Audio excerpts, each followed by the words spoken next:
Gabe, it is Spotify Wrapped season, and I think we should do a little podcast Wrapped and talk about everything from the year.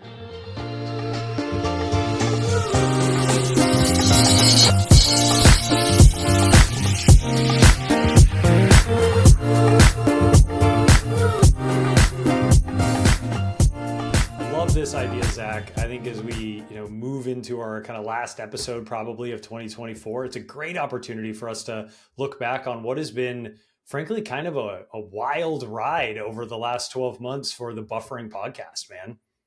Oh man, if you would have told me back in 2022 when we kind of started this as a joke, I still have that Teams message saved where it's like, "Hey, were you serious about this podcast?" And it was like, "Why not? Let's try it out." But if you would have told me back in 2022 that we would have grown to the size we are today, I would have been pretty surprised. I would have been very surprised as well. Like all great things in life, why not? A perfect opportunity to just jump in and try some crap, right? It's a beautiful thing. I mean, I feel like that's a lot of the advice we've given to our listeners this year is to try something new, try a new tactic. And I think, Gabe, to wrap up the year, I don't want to talk about the most listened songs we have on our Spotify Wrap, but I want to talk about maybe more popular topics that we've talked about, some of those tips and tricks, and really, where we've gone with the podcast. Mm-hmm. No, I think that's a great way to hopefully wrap this up. And I was going through different episodes that we've done, Zach, and looking at different videos and whatnot, and what are the more popular topics. And I think it's just an awesome opportunity for us to, like you said, kind of wrap that up. Think about what are the really key learnings that we have coming out of 2024. I know we want to talk as well about some, sort of projections for 2025 on a future episode, but I love the idea of kind of recapping and re-going through some of these things that we really hit on a lot in 2024. Yeah, so I think the first thing we should start with is a little bit of self-promotion here, Gabe. This is the now official Calyx podcast, so powered by Success. Gabe is not quite in Success anymore, but he's always welcome on our Success conversations. But I think that was probably the biggest change for us here in the last, can you believe it if I say 2 months? I know, it's wild to think that was just a few months ago, right? But it feels really good to be like you said, the official Calyx podcast. And as you said, it's, I feel like I'm an honorary member of Success. I was technically the first customer success manager at Calyx. So not to brag, I always feel like not to brag, and I was telling somebody this story the other day. I was talking to a new coworker and we were just kind of catching up and sharing history and things like that. And it was more of a function of me working my way out of a job. And I've done that a few times in my career. And that's how I ended up in customer success. But hey, I'm still happy to be the first CSM that Calyx ever had. Well, we won't forget you as much as we try. No, we do love Gabe over here, but I think that was the biggest news for us. But also, in that same vein is taking the podcast on the road, not only with a 2 weeks notice, but we quickly kind of packed our bags and took the podcast to Connections. We got to have some fantastic customer conversations, and I think that was the other big highlight is doing that for the first time. Yeah, that was so much fun. It was a very different experience for sure. I think we learned a lot in a relatively short period of time, Zach, on what to do, what not to do, things that we need to do when we take this on the road in the future. But yeah, that all came together pretty last minute, so to speak, right? I think we pulled that together pretty quickly, but it felt really good. I love the conversations that we were able to have with our customers. I think those were some of our best episodes. I love the kind of conciseness of some of those episodes that we were able to do, 15, 20 minutes where we really got to get in, hit on a topic and then, bring other people into the conversation too. That was a lot of fun. And I'm excited to do more of that in the new year. I know obviously that's something we'll continue to do at Connections, but shoot, man, maybe we need to get on the road like another time or two and just give that a go. Hawaii sounds perfect this time of year. It is snowing behind me. So Gabe, let's get on the road. That sounds lovely. I could definitely go for Hawaii again. That was my first, I think my first trip of the year was Hawaii, but obviously not for work. That was for personal fun stuff. And yeah, gosh, I love that place. That would be wonderful. I think with our luck, our first like on the road podcast would be in the middle of Antarctica, or somewhere like I was going super to say, cold. It what would be place in are my you going to town. disparage right now and Yeah, offend? which location could I throw shade on? But Yeah, no, exactly. I again, Gay, we've had some fun with this. The rebranding of the podcast, I still think is probably one of the best rebranding exercises I've done in my life. Changing our podcast name and branding here, especially in such short notice, but I think that's not to like speak highly of myself too much, but I think that's one of our highlights too, is pivoting from that kind of side hobby podcast to this more professional conversation. We still, joke around and have a lot of fun with this, but I think it's definitely changed from that point in 2022. Yeah, I think what we've been able to do is, with it becoming a Calix podcast, being able to shift the conversation more to broadband specific topics. And I know you and I kind of danced around a lot of these before, but being able to really hone in on these broadband specific topics. We work in this industry. That's the majority of the people that are listening to this podcast are working in this industry. And, it's the conversations that you and I are having every single day, Zach. I would say not even 5 days a week, but probably 7 days a week, because we're texting each other about this stuff on the weekend. So, it's a great opportunity for us to lean more into that topic. And, I hope that people have found it useful. I think the feedback has been very beneficial, really positive from people, which we super appreciate. It's just been such a fun learning experience. Speaking of learnings, actually, that's probably a great transition. We're getting better at this, Zach. We wanted to talk about our biggest learnings for 2024 and some of the things that really jumped out to us. And I know this is one of your favorite topics. I'll set it up for you, and if you want to really dive into it, but audio quality makes a big difference. I am so glad we upgraded to these Rode microphones. And I have a fun story about this, but I want to give you a chance to talk before I tell my fun recent No, story. I saw this point on the outline, and I had the funniest thought. I thought, how funny would it be if we kick off this podcast talking about audio quality, and our audio quality ends up being like total garbage this episode. That would be funny. Keeping in mind, Gabe and I are remote, like we're not in the same room, so balancing these audio quality issues or things you'd see on a traditional podcast when everyone's in the same room isn't as easy or isn't as great. But Gabe, I remember reaching out to you this summer thinking like, and I told you like, hey, I'm going to buy this new Rode microphone and see where we go. So that's what we did, and I think we improved audio quality, and I objectively can say we did improve audio quality and connections this year. I can promise everyone it'll be even better. So I'm excited for that. But Gabe, we packed up our Rode microphones and we went on the road. So that was kind of the highlight there. But I want to hear this audio story from you.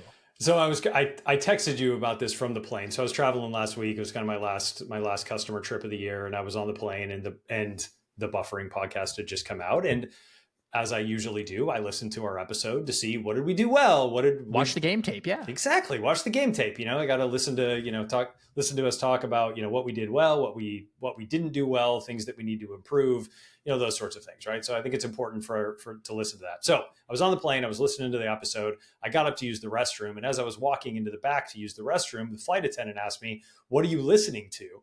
And I was listening to us, and I was like, oh man, I'm going to sound like such a colossal jerk right now. And I actually said this to the guy. I'm like, I'm sorry. I realize this is going to make me sound like a total jerk, but I'm actually listening to myself right now.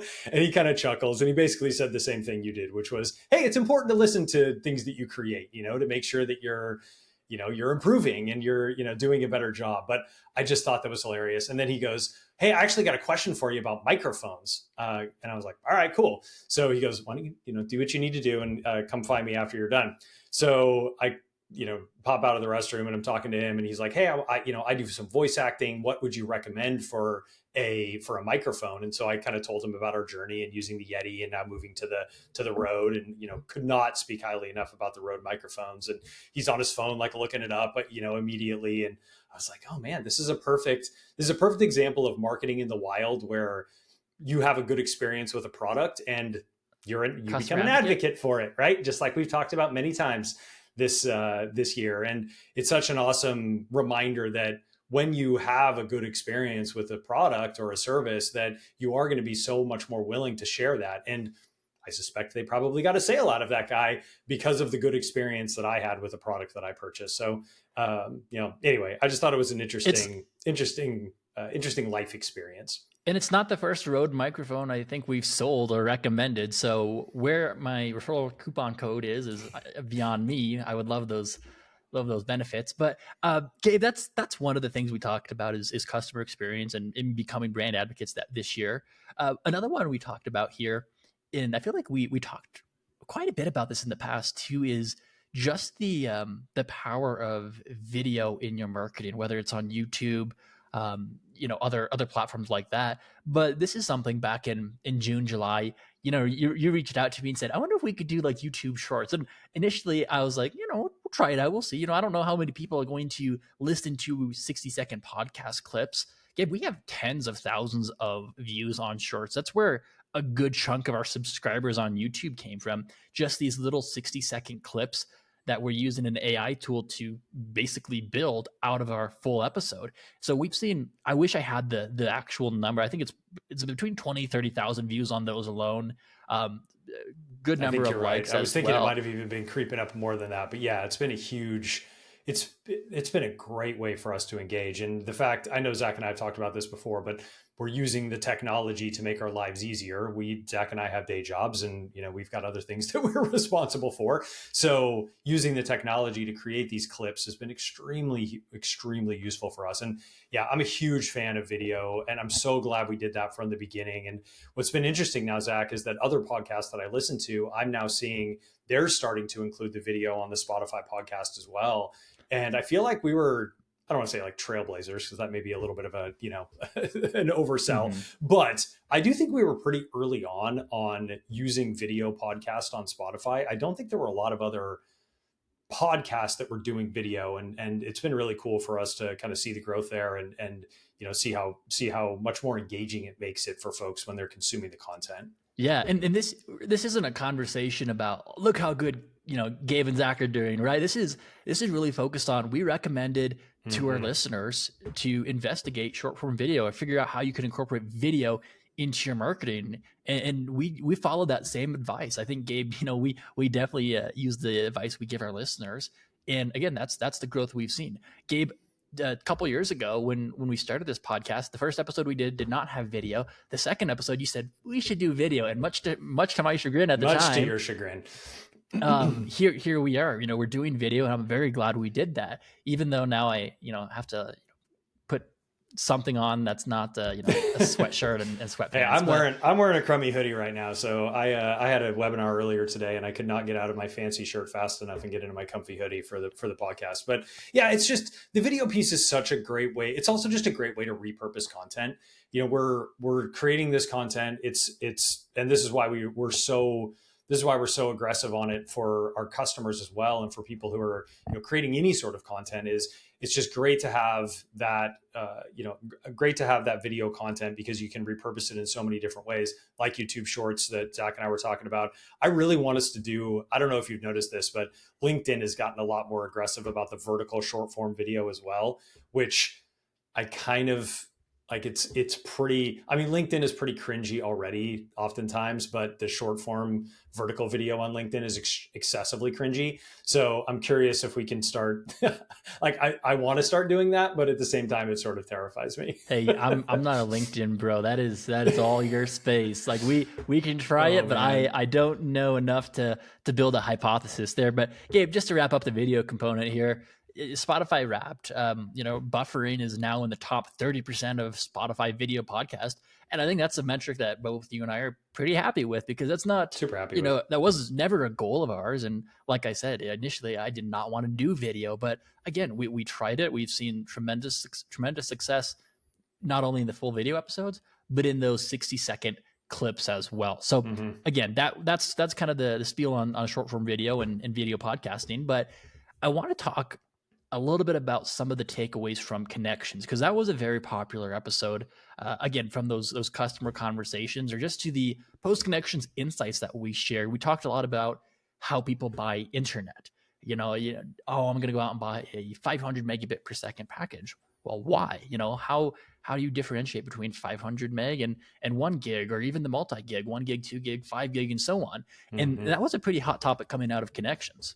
Yeah, it was. And it's really, to me, speaks to a larger shift that we're seeing in our industry. And I know I've said this quote before, and I'll say it again and probably say it again a bunch of times, but there's a great quote from an executive who worked in the broadband space for a long time. And he said, basically, there's two ways to make money in this business: bundling and unbundling. And we have been in the unbundling phase for a while, where people have been disaggregating the services that they were buying from their broadband service provider for a long time. It used to be triple play, and you'd buy your phone and your internet and your voice, or and your video service, I should say, from the internet provider, and that was the way that they were keeping you locked in, right? That shifted a lot over the last 5 to 10 years, where people moved to their cell phone for voice only. They didn't really worry about having a home phone service. They moved to streaming for video. And now we're back at the point where broadband service providers are starting to look to bundle services together, but they're bundling together different types of services. Nobody wants to buy a triple play product anymore from their BSP, or at least very few people do. But if you can start to wrap those other services around, like Zach and I have talked about, whether it's network security, whether it's parental controls, whether it's physical security, those are the types of things that people are looking to buy from a brand that they trust. And if you can make it easy for them to do so, and to Zach's point, also leverage that opportunity to not talk about 1 gig or multi-gig or 500 meg or whatever, since that really doesn't mean crap to anybody. It's a great opportunity to just make it easier for your customer to buy, and to drive more revenue and more customer lifetime value back from the customers that you're selling to. And it ties back into our personalization episodes of, making sure that the products and services you offer are personalized down to the individual who's buying them. If I go back to these websites, specific landing pages for the family, the ultra connected, so on, to have all of those managed services, Gabe, that you just mentioned, already tailored into a plan that's going to best resonate with their lifestyle. I think that's key. Mm-hmm. I hate the word bundle. I don't like the word bundle I though. know So it has such a negative connotation to it. and you know why it has a negative connotation though? Is because of everything you just mentioned of the TV, phone, Mm-hmm. and all these traditional bundles you've bought. I've never been to Crumble and bought a bundle, so that's the logic I'm going with. I thought there was a bundle of cookies when you bought the half a dozen or whatever. No, But no, it's a fair like a point. 16 pack. There you go.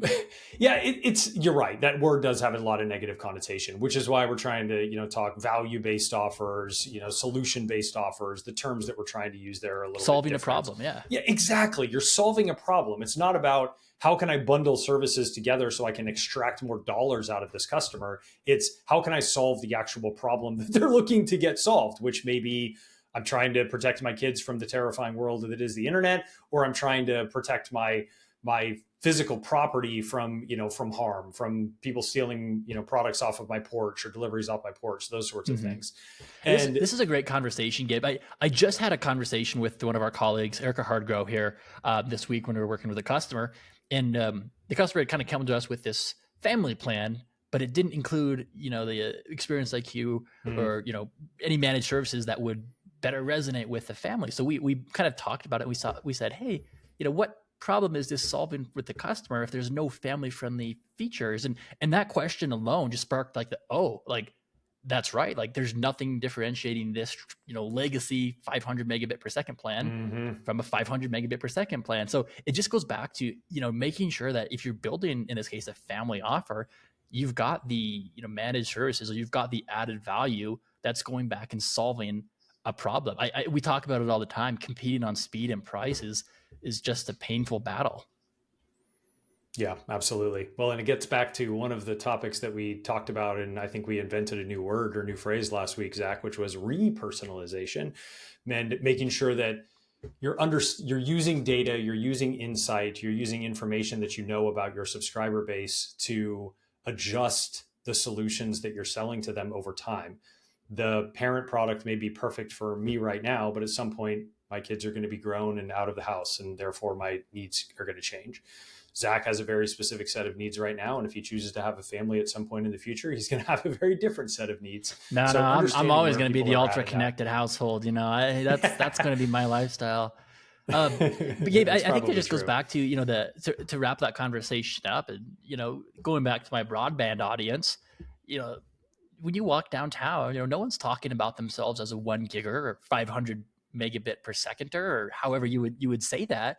And Hmm. these are terms that have always been around, since the beginning of time. With how much speed are you getting from your dial-up? How much speed are you getting from VDSL, fixed wireless, fiber? It's these are terms that we use in the industry, but our consumers are not using. So I think there's to our point here with these value-based solutions, there's a much better way to talk about these plans. Hey, I'm a ultra connected Hmm. household. I use that. At Connections, when we sat down with SC Telecom, they were walking us through their plans, and Gabe, we were immediately thinking of, oh, this is the persona I'm in, as opposed to, oh, I'm a two gigger. I just think that's just a much better way to think about the internet and how we're selling broadband today.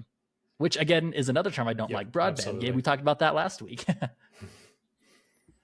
Yeah, yeah, it's another term that we've just sort of thrown around forever, but you're right, it's becoming less and less relevant. And because for the most part, speed, yes, there are some customers who can't get quality speed still, right? And that's what, a lot of these things like BEAD are looking to address in our industry. But there are a huge portion of people that live in this country that have a baseline speed and a good baseline speed and multiple options for a good baseline speed.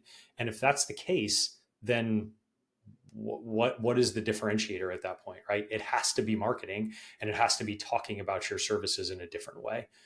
Staying I ahead of know your this competition. What are you going to do differently? yeah, I know this steps on a little bit episode that we did, and I don't think I actually even had this in the outline, but one of the things we talked a lot about was websites. We've talked about that on multiple episodes, and we had one a couple of weeks ago where we talked about our pet peeves.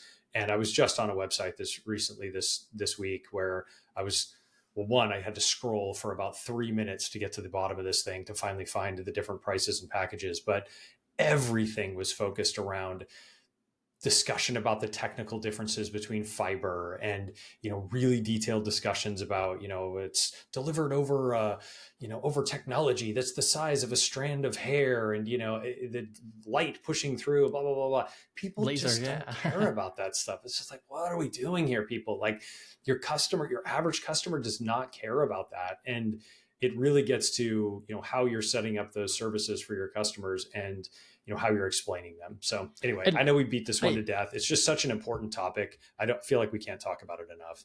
I agree. I agree. And just to close out on it, when I say, oh, I hate the word broadband, I hate it as a consumer because, Gabe, we talk about this every day. Those are common terms for us. But take yourself out of the industry.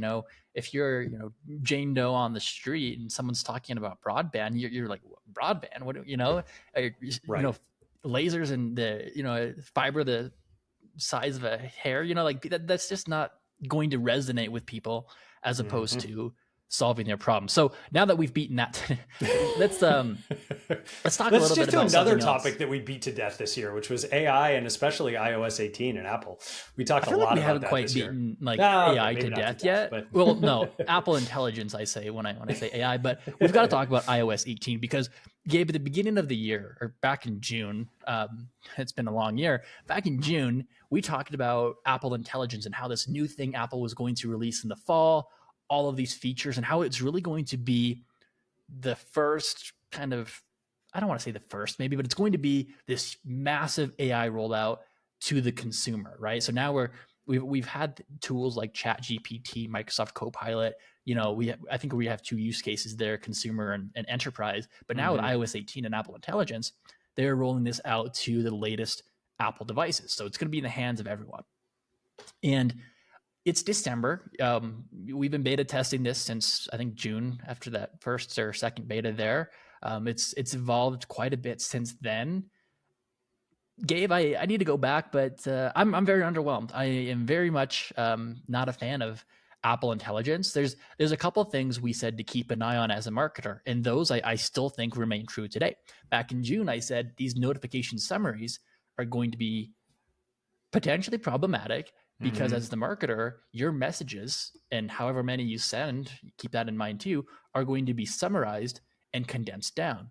And that is true. That's still happening today. Gabe, I think my favorite one still, I think of this every time I think of Apple Intelligence, was the breakup text that was summarized by AI. Oh, That I so think it was great. like the funniest example. But going back to your business use case, even in the mail app, consumers are probably not reading your emails. They're not looking at every notification. So you need to make Hmm. sure your messaging is very much on point. Now, the other part of Apple Intelligence that I want to talk about is more of the generative. That's that word again, generative AI. Yes, there That you caught go. us You up got back in July too. it. But this is things like Genmoji or Image Playground, and to me, I I don't have Well, I anything remember nice you to were say about those really, features. yeah, I remember you were really excited about those features before they came out. And you're like, oh my gosh, this is going to be a really cool way for people to start Hmm. to play with it. I had very much a similar thought process of, hey, once people get this in their hand, they're going to start to play with it. They're going to start to see some of the use cases and the ways that they can, use this in their kind of day-to-day activities. And it seems like it seems like it's been pretty underwhelming overall.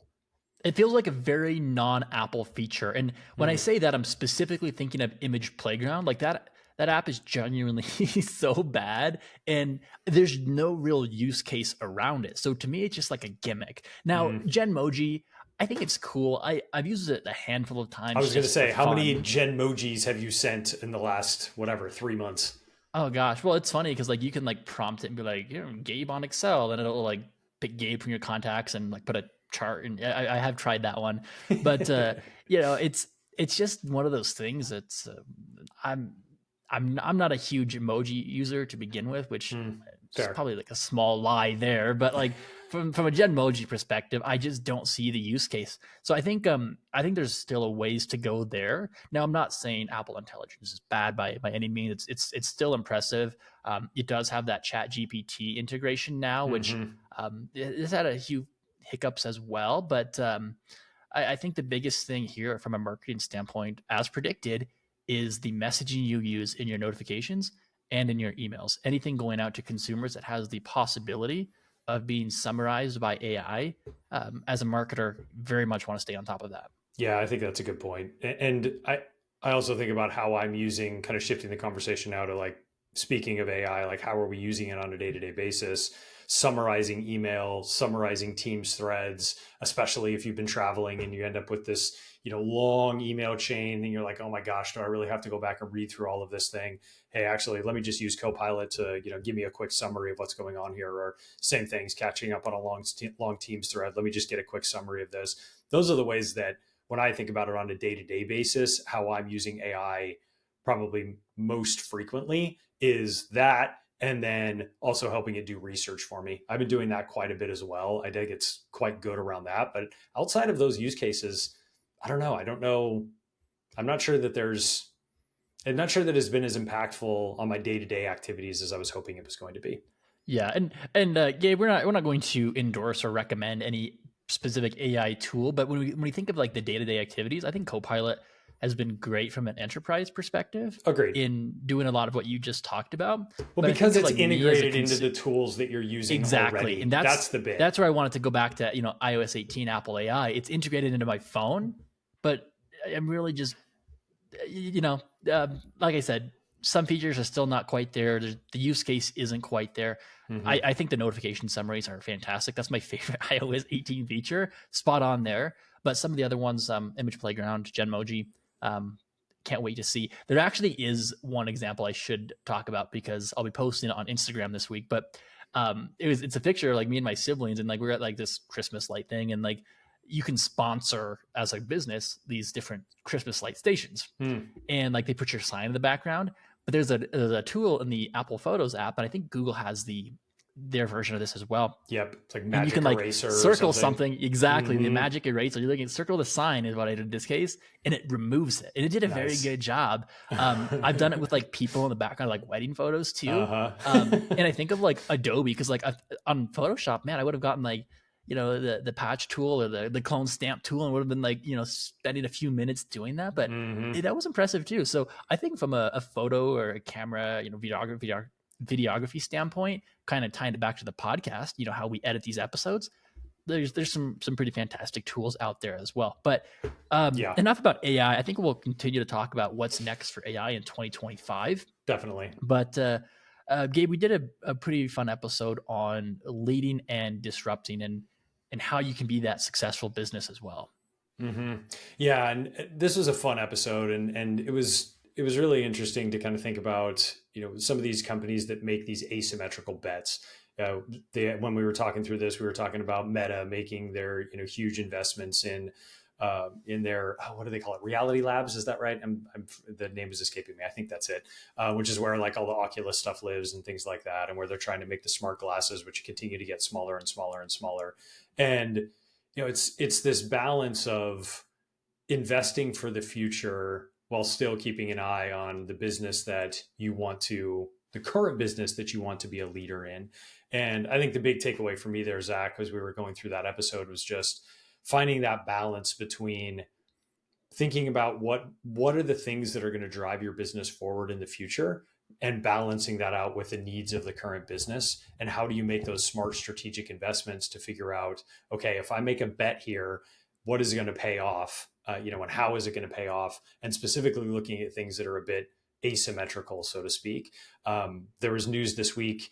Did you catch any of the news on the Google Willow thing around the quantum computing? Did you read any of that stuff this week? A little bit high level, yeah. Okay. I also saw today their new AI video tool, but that's a conversation for a different episode. Okay, yeah, the Willow one was interesting because through their Moonshots division, they've been investing in quantum computing, and there's still a long way to go, it seems like, from a quantum, in order for quantum computing to actually like be a thing. But there were some major advancements this week with the Google Willow product. And, that's another situation where if they are able to get that to a functional product that they can monetize, that completely changes their trajectory as an organization. So they're making these strategic bets to try and, find these future products, whether it be, quantum computing, or whether it be self-driving cars. Waymo continues to grow more and more aggressively. I mean, there's these big bets that they're making that I think, even if a couple of them pay off, it makes a huge difference for them as an organization. I agree, Gabe. And as we kind of wind down on time here, one of the things I think we talked about quite a bit this year was pricing, and some of the tips and tricks. There were some books we talked about that we recommended on psychology of price. I still have it sitting on my desk here, man. I love this book. Look at that. But some of the tips we talked about, these are things that I've had so many customer conversations on. But Gabe, you want to walk us through a few of these? Yeah, I'll walk through these really quickly. But, we had a whole episode around this. In fact, I think we did 2 episodes around it, Zach. We broke it up because there was so much to discuss. And there will be more. So yes, there will be more for sure. But these are conversations that continue to come up in things that continue to come up in conversations with customers. I'm not going to go through all these. I'm just going to hit on the discounts one, the initial discounts, really quick, because that was one that actually just came up with in a conversation with a customer this week.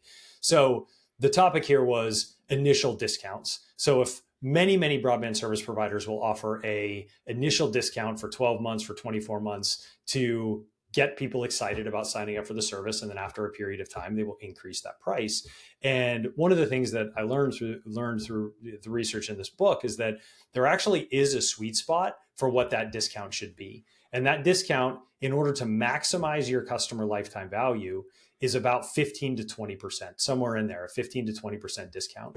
What that means is that you're not discounting so aggressively that when the discount goes away, your customers are going to start looking for an alternative and potentially churn. But you're also incentivizing people enough to get them excited about signing up for your service.